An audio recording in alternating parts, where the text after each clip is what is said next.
Avant toute chose, je me dois de vous prévenir que je vais spoiler certaines scènes. Si vous n'avez pas encore vu l'un ou les deux, je vous conseille vivement ces films. Au premier abord, ces deux films semblent être diamétralement opposés. L'un est un biopic historique signé le géant Spielberg narrant le héroïsme d'un membre du parti nazi, Oskar Schindler, joué par Liam Neeson, dans sa quête de sauvetage d'un maximum de juifs pendant la guerre. L'autre est un film que certains classeraient dans la catégorie blockbuster super-héroïque, bien que la plupart le disent hors du commun. Ce dernier est le deuxième opus de la trilogie Batman de Christopher Nolan, réalisateur entre autres d'Inception, Interstellar et plus récemment Dunkirk. Il met en scène Christian Bale en tant que chevalier sombre éponyme et Heath Ledger dans le rôle du Clown Prince of Crime de Gotham, le Joker. On pourrait donc penser que ces deux films sont presque des antithèses, qu'ils n'ont aucun trait commun à étudier. Pourtant, on peut s'intéresser à une scène particulière dans l'un qui peut être rapprochée à une scène de l'autre. Dans l'œuvre de Spielberg, pour mettre du contexte, Schindler est dans la demeure d'Amon Goth, surnommé le boucher d'Hitler, et pas pour peu. La discussion commence lorsqu'Amon fait la remarque suivante à Oskar. « Tu n'es jamais sous. Tu sais, c'est ça le vrai contrôle. Le contrôle, c'est le pouvoir. C'est ça le pouvoir. » S'ensuit ensuite une discussion presque philosophique entre les deux sur ce qu'est le vrai pouvoir. La scène de The Dark Knight, quant à elle, est la réintroduction du Joker au public. Sa première apparition, bien que marquante, est loin de celle à laquelle on assiste dans cet extrait. On nous présente ici réellement le Joker, toute la profondeur de sa personnalité et toute la menace qui se dégage de sa personne. Il discute avec les chefs de la pègre de Gotham en leur proposant, plutôt en leur imposant d'ailleurs, ses services.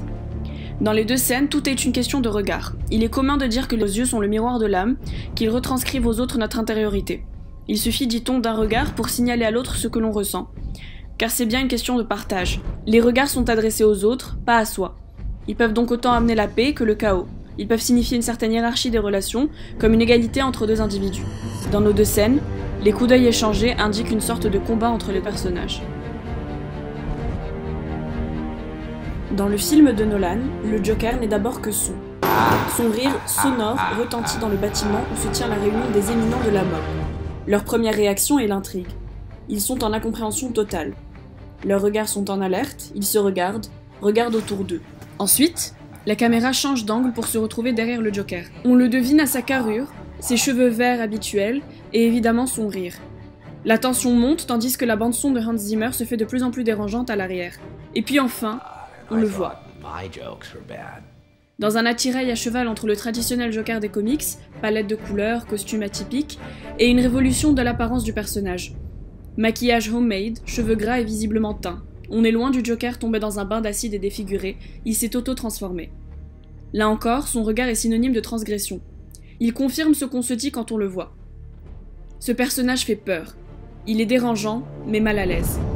Le fait que ses yeux soient entourés d'un noir de jet nous donne l'impression qu'il n'est pas humain, que c'est une créature imaginaire. De plus, l'interprétation de Heath Ledger nous fait encore plus nous poser des questions. D'un plan à l'autre, son regard est fuyant. Son expression corporelle cherche presque à nous dire qu'il n'est pas normal, qu'il cherche le chaos. Un des chefs menace le Joker violemment, ce qui n'a pas l'air de perturber ce dernier. Le gangster a un regard qu'il veut imposant lorsqu'il profère sa menace, il veut établir une relation de supériorité par rapport à son interlocuteur, bien qu'au fond, sa crainte ressort dans ses expressions faciales. Puis on repasse à un plan sur le Joker qui paraît imperturbable. Il répond à ce qu'on lui dit par une phrase devenue depuis cultissime. En prononçant cette phrase, à l'apparence innocente, en l'accompagnant d'un regard énigmatique, il s'assure d'obtenir la curiosité des hommes face à lui. On revient alors sur un plan des hommes en question, qui effectivement arborent des regards inquiets. Ils veulent en savoir plus. C'est ainsi que l'écriture de Nolan, qui donne une importance cruciale au regard, permet de montrer à tour de rôle le sentiment des personnages présents, alors qu'ils essaient de s'imposer comme la figure de supériorité avec plus ou moins de succès. Ayant obtenu la curiosité de son public, le Joker cherche maintenant son attention.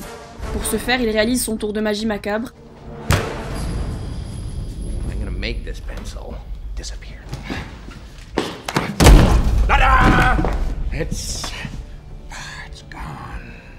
On assiste donc à ce tour, et au premier visionnage, on est tout simplement choqué. C'est une réelle surprise, et comme la pègre, on est pris de court, on lui accorde toute notre attention. La caméra se fixe ensuite sur Heath Ledger. L'acteur crève l'écran et nous force presque à le regarder. Son regard s'accroche au nôtre, nous captive. Ses yeux passent de son tour de magie à son audience, avec un sourire narquois, montrant son sadisme et sa satisfaction. C'est donc encore une fois par le jeu du regard que le réalisateur nous entraîne dans le film, nous plonge dans l'univers sombre et réaliste de Gotham. C'est dans ce registre ancré dans la réalité que Nolan veut inscrire son œuvre. Puis, le Joker se redresse pour reprendre de la hauteur, et donc de l'importance. Tout en lui évoque la provocation.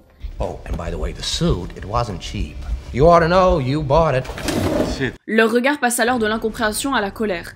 Personne ne touche à leur fierté, surtout pas un clown. L'homme qui semble être le leader du groupe se lève, son regard indique son indignation et la violence qui l'habite. Il semble prêt à l'action. Pourtant, son père lui demande de s'asseoir. On comprend alors par un simple regard la relation de subordination établie entre les deux criminels. L'un a le pouvoir de faire rasseoir l'autre par une simple intonation de la voix, un simple geste, un simple regard.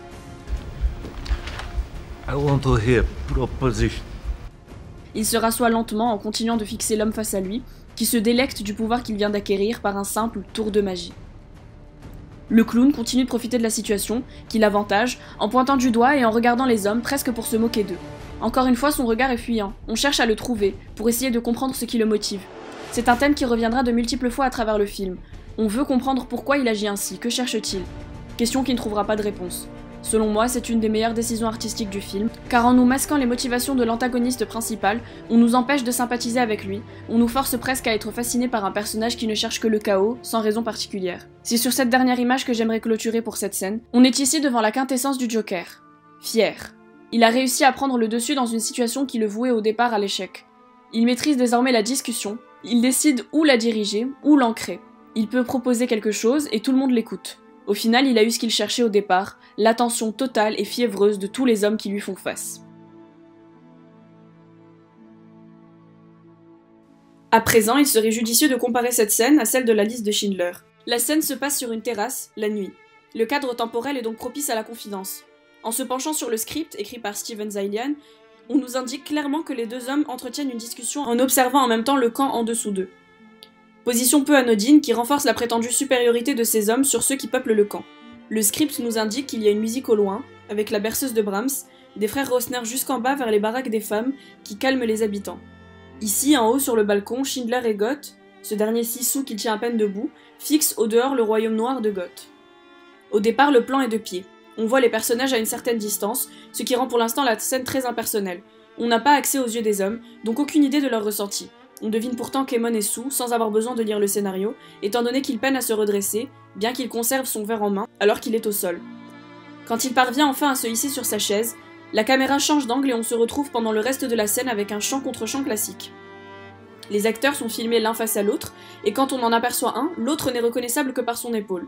Séparés par le dossier de leur chaise, le combat entre leurs deux regards débute alors. Emon relève la capacité de son interlocuteur à ne jamais être sous l'influence totale de l'alcool. Selon lui, cela représente une forme de contrôle absolu et donc de pouvoir. Ses yeux sont fixés sur Schindler, malgré le fait que son corps soit en mouvement absolu. Le contraste entre ces deux éléments indique qu'il cherche à conserver sa position de force sur l'homme face à lui. Il semble vouloir entrer dans une conversation profonde.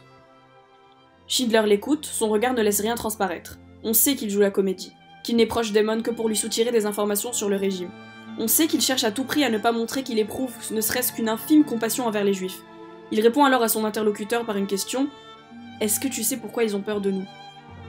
Goth le regarde, perplexe, mais finit par dire tout naturellement qu'ils ont peur parce que les nazis ont le pouvoir de décider qui vivra de qui mourra. Puis il reprend une gorgée. La focalisation du plan change d'une seconde à l'autre. Emon est flou, tandis que Schindler est net, puis les rôles s'inversent, un peu pour montrer la lucidité de l'un qui s'estompe alors que celle de l'autre s'affirme. Leurs positions relatives sont représentatives de la hiérarchie entre les deux dans cette scène. Emon est avachi, Oscar se tient droit. Ainsi, ce dernier paraît plus en hauteur que le premier, ce qui crée un certain échelonnement inhabituel selon les standards établis antérieurement dans le film. La discussion tourne autour du contrôle. Alors qu'ici, leurs yeux ne se cherchent pas, ils détournent le regard de l'autre. Le pouvoir n'est pour l'instant à aucun d'entre eux. Le plan plus resserré qu'au départ montre que toutes les conditions se rassemblent pour donner lieu à la confession, presque religieuse. En toute fin, Schindler se retourne enfin pour regarder Emon un bref instant, avant de détourner le regard.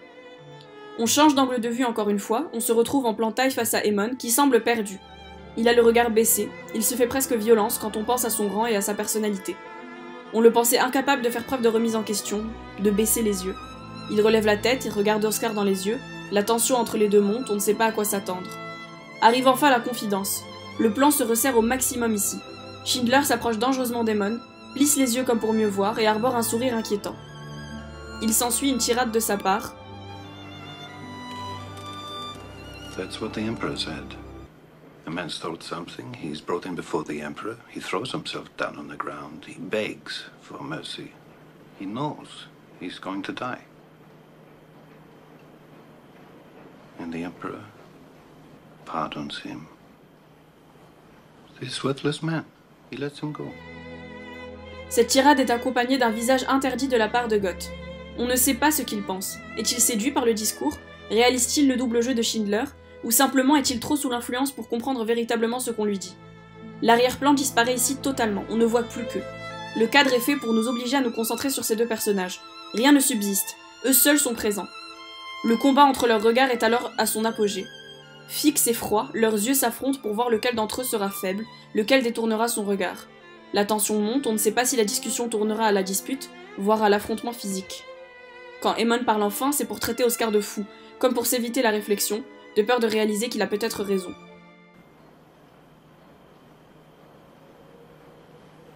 I think you are drunk. That's power, Aemon. That is power. On ne le voit pas entièrement, on voit juste le regard de Schindler, qui mime une légère indignation d'être insulté sans pour autant avoir vraiment l'air en colère. Aemon. Le dernier plan est ici le relâchement de toute la tension accumulée à travers la scène. Aemon éclate de rire, comme pour décompresser l'atmosphère. Juste après avoir traité son père de fou, on aurait pu s'attendre à un accès de violence de sa part, surtout en considérant tout le build-up de personnages qui a été fait à travers le film. Pourtant il rit. C'est certes un rire nerveux, presque menaçant, qui traduit tout le cynisme de sa personnalité, mais il n'en reste pas moins que c'est un rire. Dans ces deux films, la tension est parfois représentée non pas comme une bombe qui va exploser, une sorte d'épée de Damoclès prête à frapper, mais de manière plus subtile, un échange de regards par exemple. Dans ces deux scènes, tout est fait pour que nous soyons au bord de notre siège, inquiets. Les décors sont relégués à leur rôle primaire, l'arrière-plan. Aucun artifice n'est utilisé pour nous détourner de ce qui se passe vraiment devant nos yeux. Même le nombre de personnages est réduit, ce qui assure notre focus total et absolu sur eux. Même dans The Dark Knight, la pègre agit comme une seule et même personne. Les deux scènes présentent un antagoniste cherchant à prendre le dessus sur la situation, par le biais de sa présence, mais surtout de son regard.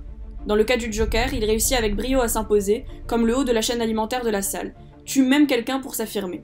Aemon, lui, n'a rien à prouver à personne, il est au contraire ici vulnérable, à l'écoute, ce qui profite à Schindler qui fait passer son message. Schindler est donc ici le réel antagoniste, qui joue de la situation à son profit. Je finirai en disant que le génie d'un réalisateur et de sa mise en scène peut changer radicalement l'aspect d'une scène, mais dans ces deux extraits, la mise en scène, décor entre autres, se fait discrète et laisse place au jeu des acteurs, qui font du chant leur ring, et ça donne à un combat pour définir qui d'entre eux mérite la première place.